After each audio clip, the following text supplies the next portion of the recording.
Your 49ers just got a double dose of good news. I'm going to tell you about it in this episode. Hit subscribe if you're looking for daily 49ers content. Appreciate all of you guys for hitting that sub button. Let me know what you guys think in the comments. As always, a lot of you having the 49ers being successful this weekend against those dirty Seahawks. And I'm stoked about it. Cannot wait to talk about that, as well as two really good things that just happened for the 49ers, starting with the head coach. If you haven't heard about this yet, it's pretty crazy, but Kyle Shanahan was picked by defensive coordinators and assistants as the most difficult offensive play caller in the National Football League. That's pretty exciting. And there's a lot about that I think has me hyped. Let's start with the fact that they're coming off of a 6-11 season. An offense that was lackluster several points during the season, especially in the red zone. So for defensive coordinators and assistants to say, this Kyle Shanahan, offense that he runs, the play calling that Kyle Shanahan does, the preparation Richard Sherman talked about last week, all of that put in together, and they went 6-11. They struggled in the red zone, and still, Kyle Shanahan was picked as the best, most difficult play caller to go up against, citing things like how unpredictable he is. So we just talked a lot about unpredictability yesterday, which I think is kind of an interesting topic around this team. Obviously, every single team going into the season is unpredictable because there are lots of things that we just don't know. And every team needs rookies to pan out, and every team needs certain things to go right. But head coaches, in my opinion, when you've got multiple coaches on your roster that are head coach level coaches, which we have in Robert Saleh, Gus Bradley, Kyle Shanahan, these guys are all that type of caliber of coach. I think you have a huge benefit to what the type of culture you want to build and to how you interact with players, how you build connections with players. I think there's huge positive vibes coming around Kyle Shanahan right now, and I think 49ers fans need to pay attention to that and not be so dang critical of Kyle Shanahan. But Kyle Shanahan can't get on the field, and he can't do it himself. He never did it at the top level, and he is asking players and leading players to do it at the top level, namely one guy, Brock Purdy. Quarterback Brock Purdy, he's going to be scrutinized for the rest of his career. Maybe he gets a Lombardi and people start talking about it differently, but what you're seeing with Jalen Hurts right now tells me that there's just some people that will never, ever come around to Brock Purdy. Unless he goes and does like a Tom Brady kind of thing and wins so many Super Bowls that people forget that he was once upon a time the last pick in the draft. That's the only way that Brock Purdy will ever outrun those negative comments. And that doesn't even matter. Recently, Joe Montana went on Pat McAfee's show and said this about Brock Purdy. I really like him. He usually doesn't make a lot of mistakes, and he's careful with the football. He's got great placement of it. I just think he's got the right demeanor, and everybody has those kinds of years. I had them. You can go and look around at anybody, Brady, everybody. When injuries start taking place, your whole team changes. And then the quarterback seems sometimes that it all rides on their back. They sometimes believe. And so they start doing things they wouldn't normally do, but I think he'll be fine. And Brock Purdy said the same kind of thing in his Albert Breer article or interview, that basically he was trying to do too much. He was trying to be Superman, and that has definite negative side effects. Let Joe Montana continue, though. The GOAT right here, they definitely have the team to be able to go in and compete with anybody, Montana said. Obviously, Christian coming back is a huge plus for that offense. It takes a lot of pressure off the quarterback, and I think he got a little feeling the pressure where he felt like he had to do and contribute more instead of just going and doing what he's done for his whole life. Remember that, because it's going to come back later in this episode. And just be yourself. We always have that tendency that we want to make the change and make it quick, and now we've got to make something happen. I think he just got caught up in that, and I think you'll see a different player coming up this year.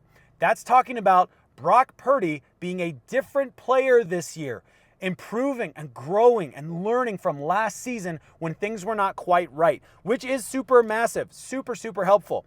Well, interestingly enough, I've got a quote. Brock Purdy spoke with NBC Sports Bay Area as well, and here's how Brock Purdy talks about what he needs to do differently going into this season. I'm going to continue to do what's gotten me here, and that's being real. That's authentic and going all in.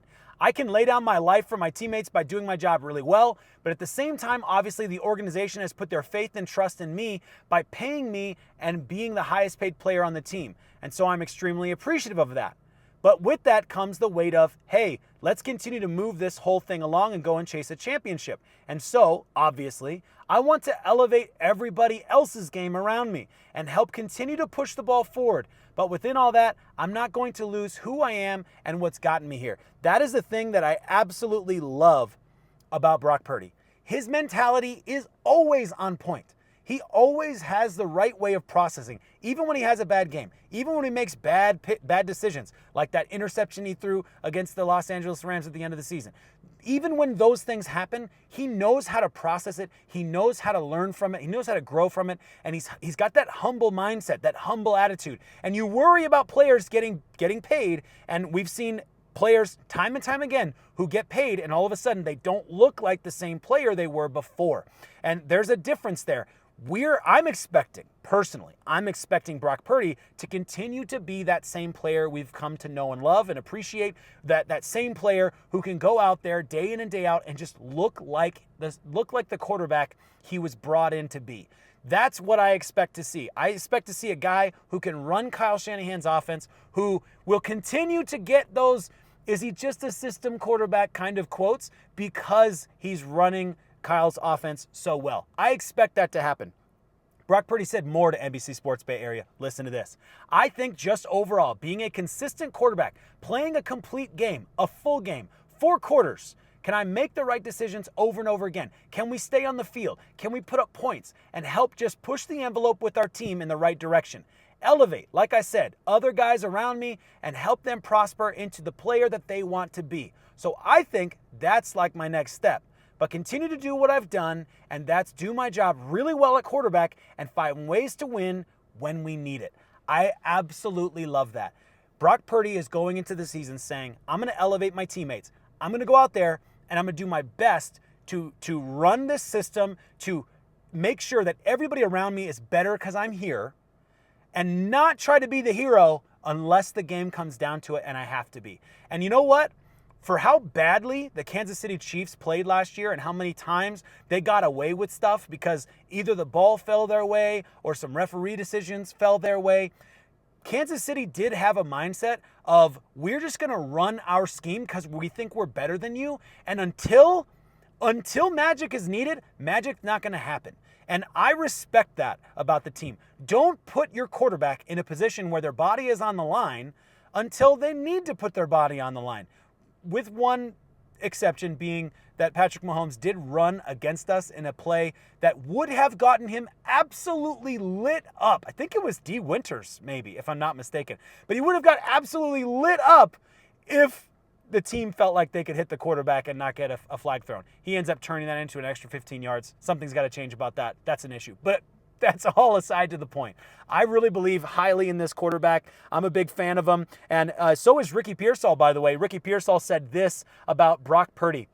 He's taken big strides. That leadership role is big for him. All the guys respect him. They enjoy being around him and going to war with him. He broke it down today after practice and he was like, let's go to war. That just shows Brock's tenacity and what he's about. That's what you're getting from your QB1, and that's what you want from your QB1.